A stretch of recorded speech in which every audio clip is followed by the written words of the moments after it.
नमस्कार दोस्तों, मैं एस कुमार शास्त्री एस कुमार ज्योतिष में आप सभी का स्वागत करता हूं। आज हम बात करेंगे कैरियर के बारे में। दशम भाव दशमेश और सूर्य ग्रह से अपने कैरियर के बारे में हम बहुत कुछ 2 वीडियो में देख चुके हैं। अब हम देखेंगे इससे आगे भाग 3 में कि दशम भाव में कौन सा ग्रह बैठा है, उस ग्रह के अनुसार हमें क्या करना चाहिए। आइए जानते हैं। यदि किसी जातक की कुंडली के दशम भाव में बुध ग्रह हो और वह बलवान होकर स्वराशि या उच्च राशि में विराजमान हो तो इसे ज्योतिष में बहुत ही शुभ माना जाता है।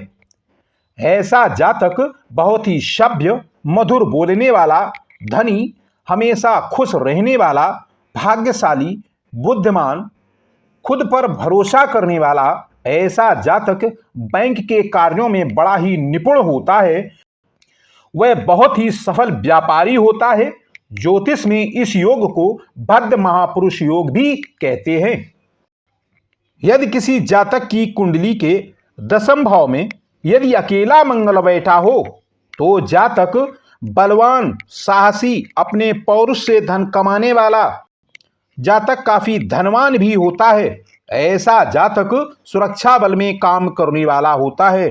मगर यदि मंगल अशुभ हो, उस पर पाप ग्रह की दृष्टि पड़ रही हो तो जातक साहसी और धनी तो जरूर होता है, मगर वह क्रूर बुद्धि, बुरा आचरण करने वाला, अपने बुरे कार्यों से धन अर्जित करने वाला होता है। यदि किसी जातक की कुंडली के दशम भाव में यदि अकेला गुरु बृहस्पति विराजमान हो तो वह राजा के समान जीवन जीने वाला होता है। वह सरकार में या तो कोई बड़ा अधिकारी होता है या सरकार में कोई बड़ा मंत्री या किसी राज्य का प्रतिनिधित्व करने वाला होता है। जातक बड़ा दयालु, शुभ आचरण करने वाला, धर्मात्मा और सज्जन स्वभाव का होता है। वह अपने जीवन में बहुत धन भी कमाता है।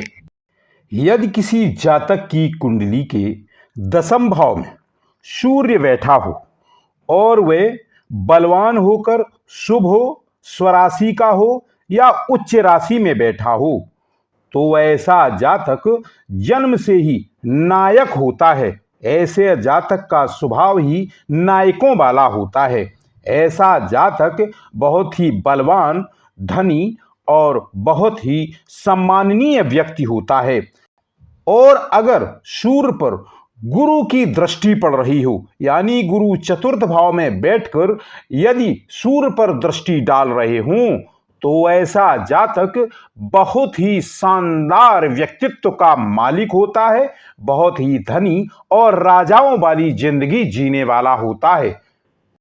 यदि किसी जातक की कुंडली में पंचम भाव में कन्या राशि हो और उसका स्वामी बुध चंद्रमा के साथ लग्न भाव में बैठा हो और लग्न भाव का स्वामी शुक्र चतुर्थ भाव में बैठा हो और उस पर गुरु दशम भाव में बैठकर दृष्टि डाल रहे हों तो ये बहुत अच्छा योग माना जाता है।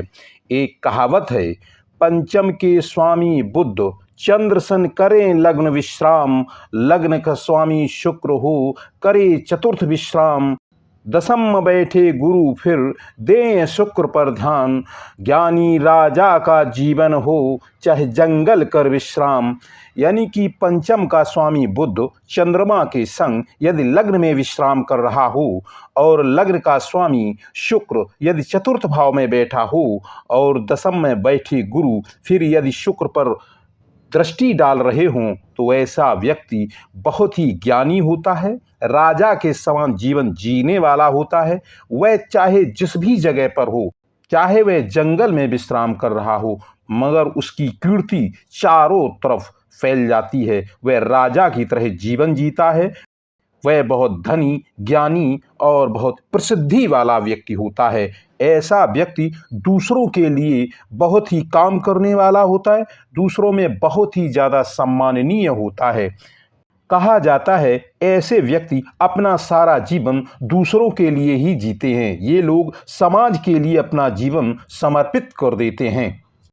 अगर ये व्यक्ति नौकरी करता है तो आईएएस या आईपीएस अधिकारी ही बनता है, और अगर ये राजनीति में जाता है तो बहुत बड़ा मंत्री या प्रधानमंत्री भी बन सकता है, और यदि यह व्यापारी बनता है तो बहुत ही तरक्की करता है, व्यापार में ये नए नए कीर्तिमान स्थापित करता है। अब आगे मिलते हैं अगले वीडियो में। धन्यवाद।